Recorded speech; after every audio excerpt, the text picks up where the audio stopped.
বড়াই গ্রামে বৃক্ষরোপণ কর্মসূচির 10,000 গাছের চারা বিতরণ।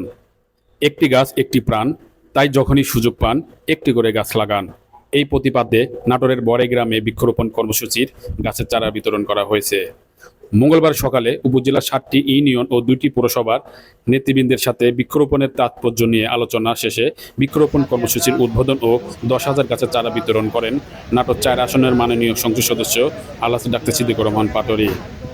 এ সময় উপস্থিত ছিলেন উপজেলা আওয়ামী লীগের যুগ্ম সাধারণ সম্পাদক আনোয়ার হোসেন দুলাল, চান্দা ইউনিয়ন আওয়ামী লীগের সভাপতি শামসুজ্জামান গোলাম, প্রবীণ আওয়ামী লীগ নেতা আব্দুস রহমান প্রামাণিক, বনপাড়া পৌর আওয়ামী লীগের সাবেক যুগ্ম সাধারণ সম্পাদক আবুল কালাম আজাদ, বাংলাদেশ ছাত্রলীগের কেন্দ্রীয় নির্বাহী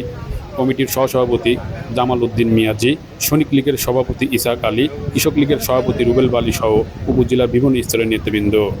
লাগাবো লাগান রহিম খান এই মজিবর মাস্টার আছো কালাম ভাই আরে দাঁড়া দাঁড়া এখানে আসেন পরনে লোমা আমার দাঁড়ালে সব হ্যাঁ ভাই দাঁড়া কিছু পড়ে গেল এই মুক্ত আছে এই আপনারা হাত সরান ঘুরে ঘুরে সাইড দিকে এই গাছ হ্যাঁ এখন টেলসা কিছু আনেন এমপি মহোদয়ের জন্য। এই পানি ধর হাত দিয়ে দিয়েছে গাছে পানি দিতে হবে এই রহিম ভাই কৃষক মানুষ রহিম ভাই ভালো জানে অনেকদিন পর ভালো লাগলো স্যার।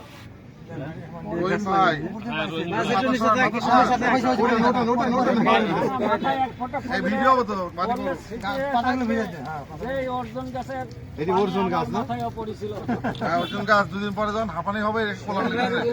অর্জুন গাছ আছে সবচেয়ে ভালো গাছ ভাই খুব ভালো গাছ কাল তো থাকবে না ঔষধি গাছ